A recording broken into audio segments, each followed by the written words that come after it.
pagi Bapak Ibu sekalian, perkenalkan nama saya Sisa sebagai mediator dalam perkara Bapak Ibu sekalian. Pertama-tama, saya ingin meminta identitas Bapak Ibu sekalian, boleh tolong tunjukkan.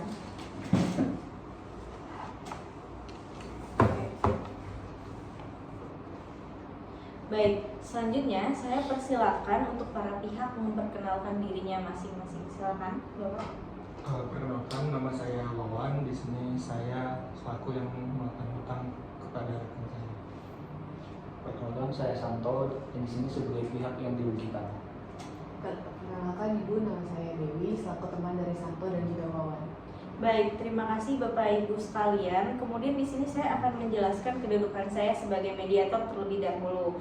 Di sini saya akan membantu Bapak Ibu sekalian dalam menyelesaikan perkara ini melalui jalan damai ataupun mediasi.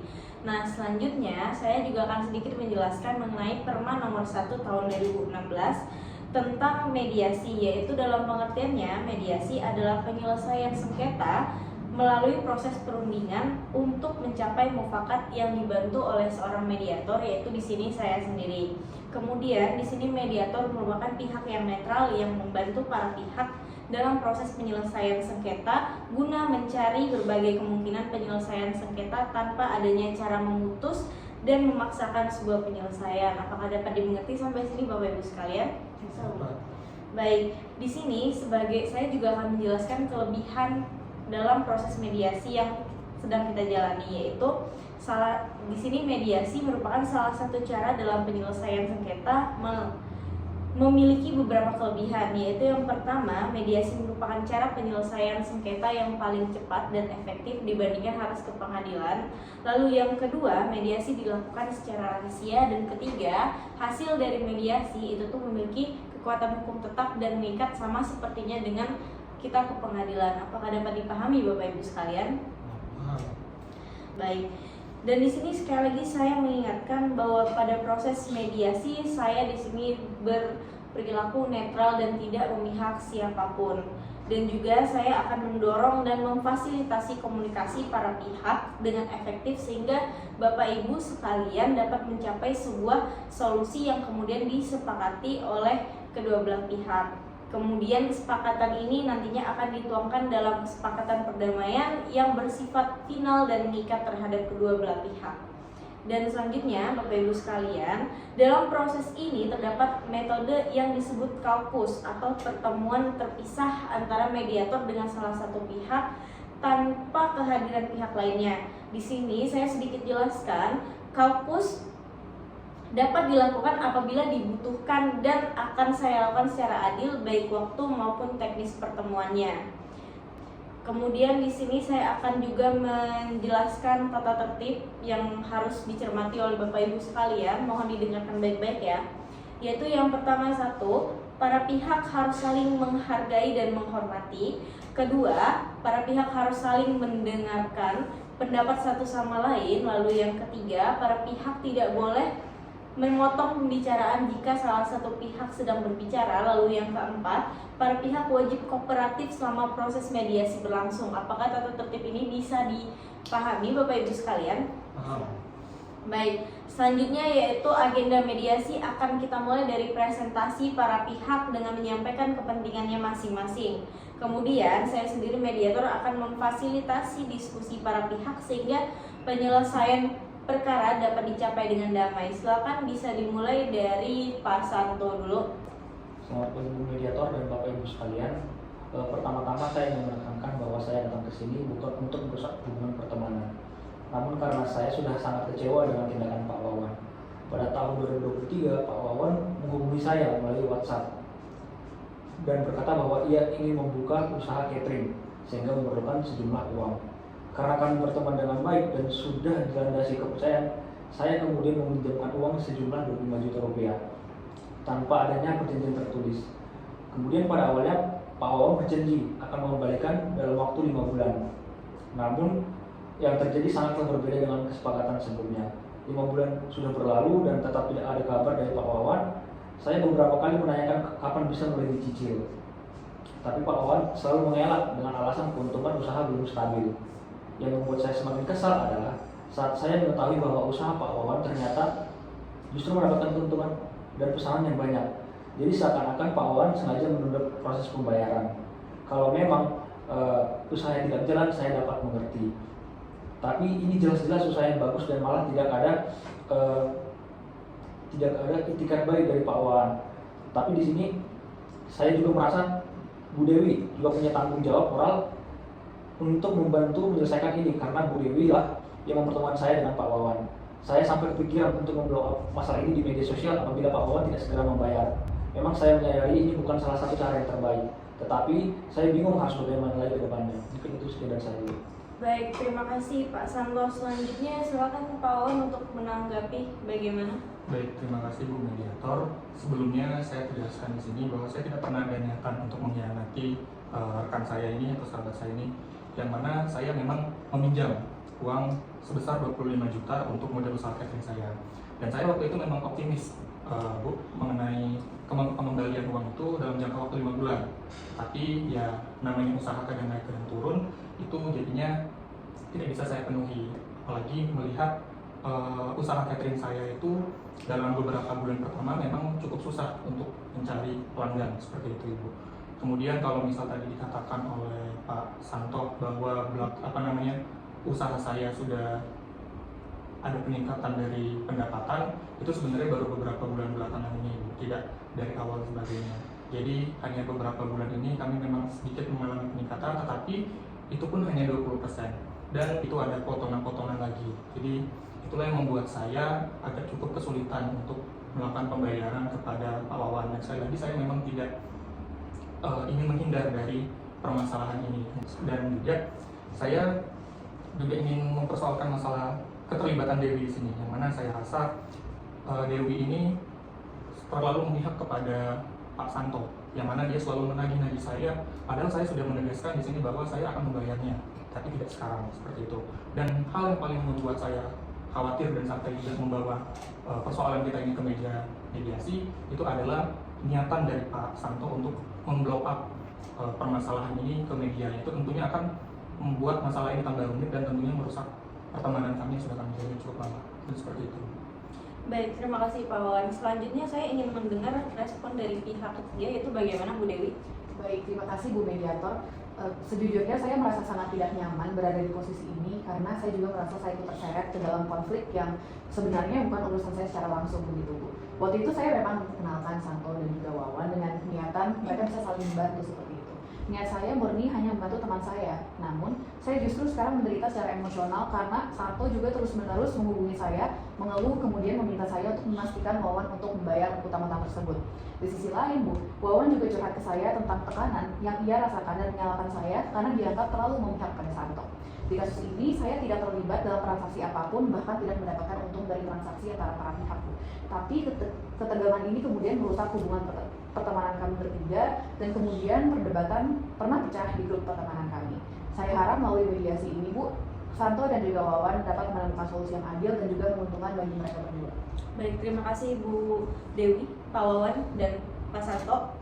Di sini atas keterbukaan dan ketersediaan menyampaikan perspektif masing-masing. Saya memahami bahwa persoalan ini juga bukan hanya menyangkut soal pinjaman uang, tetapi juga menyangkut hubungan pertemanan, kepercayaan, dan kenyamanan dalam kehidupan sosial masing-masing para pihak, yaitu Ibu dan Bapak sekalian. Dari apa yang telah disampaikan, terlihat bahwa ada beberapa titik yang sebenarnya bisa kita kaji bersama atau diskusi bersama untuk menemukan jalan keluar yang realistis dan dapat diterima semua para pihak, sehingga tidak ada pihak yang dirugikan atas jalan keluar yang nantinya akan kita buat sama-sama. Baik, di sini saya juga menangkap bahwa peran Bu Dewi dalam situasi ini perlu diperjelas agar beliau tidak terus terbebani secara emosional, serta adanya kekhawatiran dari kedua belah pihak mengenai komunikasi dan ancaman publikasi ke media sosial. Untuk itu, jika para pihak setuju, kita akan mulai masuk pada tahap mediasi selanjutnya, yaitu mengidentifikasi bersama-sama dan membahas isu-isu utama yang perlu diselesaikan. Harapannya di sini saya ingin dari pembahasan ini, atau kita ingin dari pembahasan ini untuk dapat merumuskan kesepakatan yang jelas, saling menguntungkan, dan bisa memulihkan hubungan baik di antara Bapak Ibu sekalian. Baik, di sini saya sebelumnya ingin meminta klarifikasi dulu dari para pihak. Nah, Saya ingin minta klarifikasi dari Pak Santo dulu sebagai pihak yang dirugikan. Bagaimana Pak Santo, apakah benar adanya bahwa Anda meminjamkan uang kepada Pak Wawan tanpa adanya perjanjian tertulis dan hanya berdasarkan kepercayaan saja? Benar, Bu Mediator. Tidak ada surat apapun, hanya ada bukti WhatsApp dan pembicaraan lisan saja. Tapi bagi saya itu sudah cukup untuk membuktikan bahwasannya memang ada pinjaman oleh Pak Wawan. Baik, terima kasih Pak Santo. Selanjutnya Pak Wawan, di sini saya ingin meminta klarifikasi, apakah Bapak sependapat bahwa pinjaman tersebut memang terjadi meskipun tidak ada dokumen tertulisnya? Betul. Dan itu sudah saya katakan dari awal, saya tidak pernah menyangkal baik itu tertulis maupun tidak tertulis. Saya tidak menyangkal perjanjian tersebut bahwa saya memang meminjam uang 25 juta untuk usaha catering saya. Tetapi memang persoalan di sini adalah saya cukup kesulitan untuk memenuhi janji waktu pengembalian dari utang tersebut itu. Baik, terima kasih Pak Wawan. Baik Bapak Ibu sekalian, di sini saya bisa menyimpulkan bahwa kedua belah pihak pada prinsipnya mengakui adanya pinjaman, sehingga meskipun tidak ada dokumen fisik, kesepakatan ini tetap sah secara moral dan hukum berdasarkan pengakuan dari kedua belah pihak serta bukti komunikasi yang ada. Kemudian untuk itu saya ingin menanyakan kembali kepada Pak Santo, apakah Anda merasa perlu adanya dokumen atau pernyataan tertulis baru yang menegaskan bahwa jumlah pinjaman dan sisa kewajiban Pak Wawan saat ini? Kalau menurut saya perlu, biar tidak ada salah paham lagi dan biar jelas kapan dia harus bayar. Baik, bagaimana dari Pak Wawan? Kalau saya tidak keberatan, sepanjang itu memang diperlukan dan dalam hal ini untuk tidak menimbulkan salah paham lagi, saya siap, asalkan dalam perjanjian tersebut jadwal pembayarannya itu realistis dan tidak dalam hal ini mengganggu usaha catering saya yang sedang berjalan. Baik, terima kasih Pak Wawan. Itu merupakan poin penting. Jadi pada isu pertama ini kita sudah mendapatkan dua hal. Yang pertama yaitu saya akan mencoba mengatakannya, mohon Bapak Ibu dengarkan dengan baik-baik. Yaitu yang pertama, para pihak sepakat bahwa pinjaman tetap sah meskipun tidak ada perjanjian tertulis sebelumnya. Lalu yang kedua, para pihak bersedia menyusun pernyataan tertulis baru sebagai landasan penyelesaian pelunasan. Bapak Ibu sekalian, saya akan mulai dari poin pertama, yaitu Pak Wawan, berdasarkan kondisi usaha Bapak saat ini, kira-kira berapa kemampuan pembayaran yang mampu Bapak lakukan? Oke, untuk melihat saat ini Bu, memang usaha saya memang lagi sedang aman, tapi yang sudah saya katakan hanya 20% dari usaha keuntungan usaha saya yang bisa saya terima. Tapi kalau saya lihat mungkin saya bisa untuk mencicil 2 juta per bulan dan itu menurut saya tidak terlalu mengganggu saya nanti. Baik, terima kasih Pak Wawan. Di sini Pak Wawan mengatakan bahwa dia sanggup membayar 2 juta per bulan. Bagaimana menurut Pak Santo, apakah jumlah dan frekuensi pembayaran dari yang Pak Wawan tawarkan bisa diterima? Kalau dari saya sebenarnya ingin lebih cepat ini selesai. Tapi kalau kondisinya memang begitu, ya saya masih bisa terima 2 juta per bulan, asal konsisten dan jangan hilang kabar lagi oleh Pak Wawan. Baik, saya akan mencatat bahwa Pak Santo bisa menerima nominal itu dengan syarat komitmen pembayaran berjalan tertib dan juga komunikasi yang tidak terputus. Benar Bapak? Baik, sekarang kita masuk poin yang kedua, yaitu bagaimana memastikan pembayaran ini berjalan tanpa mengganggu usaha dan tanpa merusak hubungan pertemanan. Nah, di sini saya ingin meminta klarifikasi dari Pak Wawan, apakah bersedia memberikan update rutin kepada Bu Sinta mengenai jadwal atau kondisi kalau misalnya Bapak ada keterlambatan dalam pembayaran ini, Pak? Saya bersedia. Baik, terima kasih. Mungkin ini nantinya akan membantu mengurangi kesalahpahaman. Dari Bu Sinta sendiri bagaimana, apakah cara komunikasi dari Pak Wawan yang akan memberikan jadwal rutin mengenai pembayaran dan lain-lain itu bisa diterima? Ya, menurut saya cukup. Saya cuma butuh kejelasan dan keterbukaan oleh Pak Wawan. Baik, Pak Santo, terima kasih.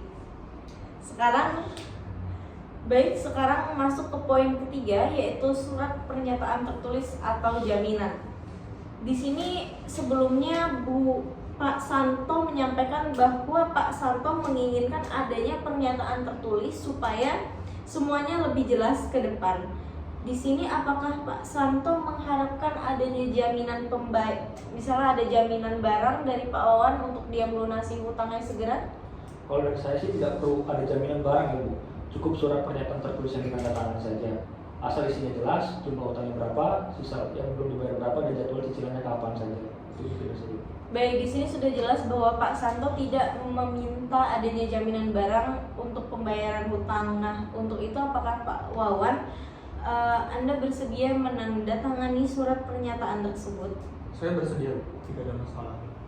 Baik, jadi untuk 3 isu ini kita sudah menemukan titik temu, yaitu Bapak Ibu sekalian mohon disimak baik-baik lagi. Yaitu yang pertama, cicilan sebesar 2 juta per bulan sampai pelunasan selesai. Lalu yang kedua, komunikasi rutin dan tidak terputus agar tidak menimbulkan salah paham. Lalu yang ketiga, surat pernyataan tertulis akan dibuat dan ditandatangani agar semua pihak memiliki pegangan bersama dan menghindari sengketa di kemudian hari. Apakah kedua pihak dengan rangkuman ini, sebelum kita tulis lanjut ke isu berikutnya, bisa disepakati? Sepakat. Baik, selanjutnya itu kita akan membahas mengenai bagaimana peran Bu Dewi dalam sengketa ini dan tentang penghentian publikasi ke sosial media. Di sini terima kasih kepada Pak Santo dan juga Pak Wawan atas konfirmasinya. Jika demikian kita akan beralih ke isu selanjutnya. Nah, di sini isunya kan melibatkan Bu Dewi. Mungkin saya bisa meminta klarifikasi dulu dari Bu Dewi, bagaimana Ibu? Baik Bu, di sini saya netral atau tidak berada di pihak antara Pak Santo ataupun Pak Wawan. Gitu. Saya hanya ingin membantu agar Santo dan juga Wawan bisa menyelesaikan masalah ini dengan baik. Sebagai seorang teman, saya berharap kita bisa kembali ke situasi di mana hubungan kita lebih baik begitu Bu. Itu saja. Baik, terima kasih Bu Dewi atas klarifikasinya. Di sini agar memperjelas bahwa Bapak Ibu sekalian, Bu Dewi menyampaikan bahwa di sini beliau berusaha menjadi penengah. Apakah pernyataan dari Bu Dewi sudah membantu memperjelas dan meredakan kekhawatiran Pak Santo dan Pak Wawan sekalian? Jujur, saya dari pernyataan Bu Dewi tadi merasa belum puas dengan pernyataan beliau, karena saya belakangan ini, khususnya mengenai kasus utang ini, saya tuh merasa bahwa Ibu Dewi ini sangat memihak kepada Pak Santo, yang mana dia ini selalu saja membahas tentang supaya saya itu melunaskan utang-utang saya kepada Pak Santo. Hal ini menunjukkan kayak seolah-olah saya itu tidak beritikat baik dalam pelunasannya, padahal saya punya kondisi atau kendala yang mungkin saya sudah jelaskan di awal, yang tentunya sudah saya jelaskan itu kepada Bu Dewi dan Pak Santo itu sendiri. Baik, Pak Wawan. Terus terang Bu Mediator, saya meminta Bu Dewi di sini untuk membantu saya menyampaikan soal pelunasan utang pinjaman, karena dalam pertemanan ini Bu Dewi dan Pak Wawan ini jauh lebih dekat secara personal. Bagaimana Bu Dewi tanggapannya dari kedua pernyataan dari Pak Wawan dan Pak Santo? Memang benar bahwa saya memang lebih sering berkomunikasi dengan Pak Wawan, tapi justru karena itu saya ingin membantu agar persoalan ini tersampaikan dengan baik dan tidak terjadi salah paham lagi. Saya tidak memihak siapapun seperti yang saya bilang sebelumnya, dan saya hanya ingin hubungan kalian tetap baik dan juga permasalahan pinjaman ini bisa selesai dengan jelas seperti itu. Baik, terima kasih atas keterbukaannya Bapak Ibu sekalian. Dengan semua posisi sudah jelas, kita bisa merumuskan langkah konkret yang adil bagi semua pihak. Terkait hal ini, apakah Bapak Ibu sekalian masih ingin menyampaikan hal lain? Mungkin kalau dari saya dulu ya Bu, menurut saya untuk persoalan utang ini lebih baik Bu Dewi tidak terlalu dilibatkan atau tidak usah dilibatkan sama sekali, karena memang utang ini antara saya dengan Pak Santo, jadi lebih baik tidak ada pihak ketiga yang mungkin ikut campur dalam masalah utang piutang ini. Mungkin itu dari saya. Baik, bagaimana dari Pak Santo? Kalau saya sendiri ingin meminta maaf kepada Bu Dewi karena melibatkan dalam permasalahan ini. Padahal niat awal saya tidak ingin terlalu membuat masalah ini berlarut-larut. Baik, saya paham dengan keadaan kalian berdua sekarang. Untuk Santo tidak perlu meminta maaf karena saya juga mengerti bahwa kamu hanya ingin segera mendapatkan kepastian pembayaran dan kemudian juga meminta pertolongan pada saya gitu.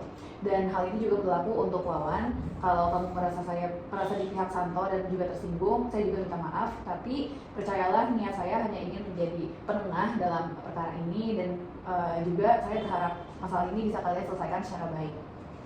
Baik, terima kasih kepada ketiga pihak atas keterbukaan dan sikap saling menghargainya. Dari apa yang sudah disampaikan, saya di sini sebagai mediator memahami bahwa masing-masing dari Anda memiliki kepentingan dan perasaan yang valid. Di sini Pak Wawan ingin proses berjalan tanpa intervensi tambahan, lalu Pak Santo ingin memperjelas persoalan tanpa ingin menambah masalah, dan di sini Bu Dewi ingin memastikan semuanya berjalan damai. Betul bukan? Betul.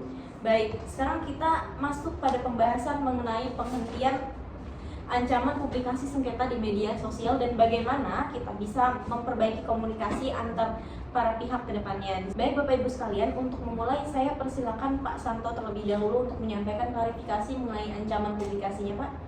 Ibu, di sini saya ingin menegaskan bahwa saya tidak benar-benar berniat untuk mempublikasikan masalah ini di media sosial. Kalimat saya mungkin terdengar emosional dan membuat Pak Wawan merasa terancam, tapi saya tidak punya niat untuk merusak nama baik siapapun. Karena saya hanya ingin masalah ini cepat selesai. Mulai sekarang saya berkomitmen untuk tidak akan memposting, menyindir atau menyinggung masalah ini di media sosial. Terima kasih atas penjelasannya Pak Santo. Jujur sangat sekali saya cukup merasa takut dengan ancaman tersebut karena memang media massa itu tidak bisa kita kontrol. Jika udah viral pasti selalu naik seperti itu. Dan saya takut itu nanti juga mengancam usaha catering saya yang baru buka atau dalam hal ini masih baru mulai merintis lah dalam hal ini. Tapi kalau tadi sudah ditegaskan bahwa memang tidak ada niatan, ya saya jadi cukup lega dalam hal ini. Terima kasih Pak Santo. Baik, jadi kita memiliki jadi di sini saya bisa melihat bahwa masing-masing dari para pihak memiliki komitmen yang jelas, yaitu misalnya dari Pak Santo untuk menghentikan seluruh bentuk ancaman dan potensi publikasi, dan dari Pak Wawan sendiri sudah menerima klarifikasi tersebut. Baik Bapak Ibu sekalian, berdasarkan uraian yang telah disampaikan sepanjang proses mediasi ini, saya telah membantu menyusun draft kesepakatan mediasi yang mencakup poin-poin yang disepakati oleh kedua pihak, yaitu yang pertama yaitu terkait keabsahan perjanjian. Pak Wawan dan Pak Santo mengakui adanya perjanjian utang piutang melalui kesepakatan lisan dan komunikasi lewat aplikasi WhatsApp.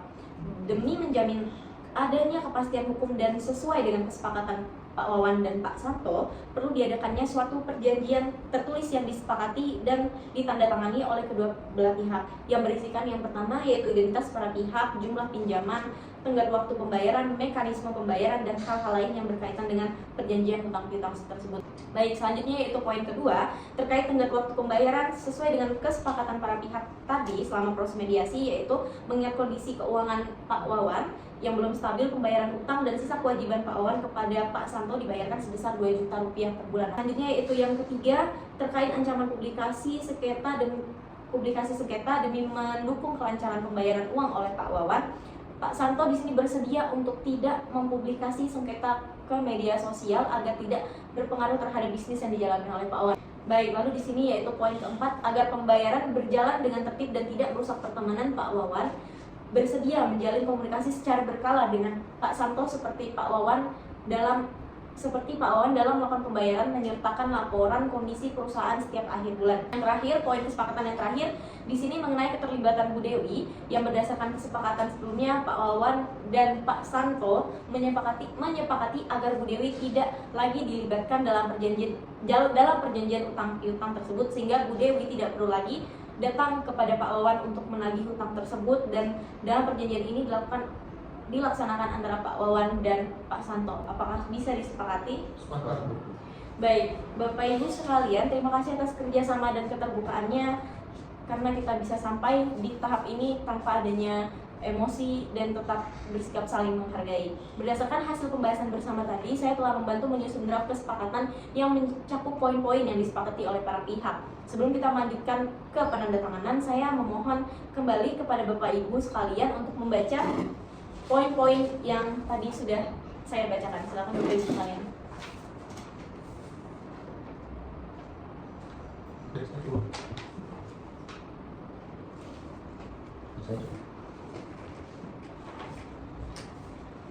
Baik, di sini apakah para pihak ada yang merasa keberatan atau ingin menanyakan hal yang kurang jelas atau yang kurang dipahami?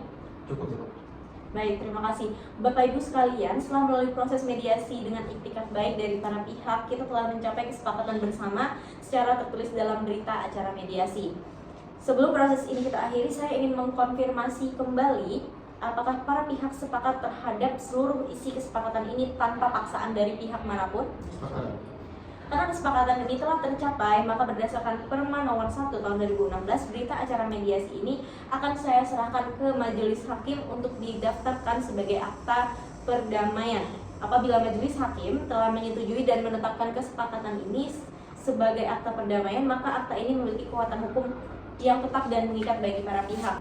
Baik Bapak Ibu sekalian, setelah melalui proses mediasi yang panjang dan penuh keterbukaan, saya mengucapkan selamat karena telah berhasil mencapai kesepakatan bersama yang disetujui oleh para pihak. Kesepakatan ini telah dituangkan secara tertulis dan ditandatangani oleh para pihak. Selanjutnya, saya juga akan menyampaikan dokumen ini kepada majelis hakim untuk didaftarkan dan apabila disetujui akan menjadi putusan perdamaian yang berkekuatan hukum tetap. Dengan ini saya menyatakan proses mediasi selesai. Terima kasih atas kerjasamanya yang baik. Silakan Bapak Ibu untuk berjabat tangan.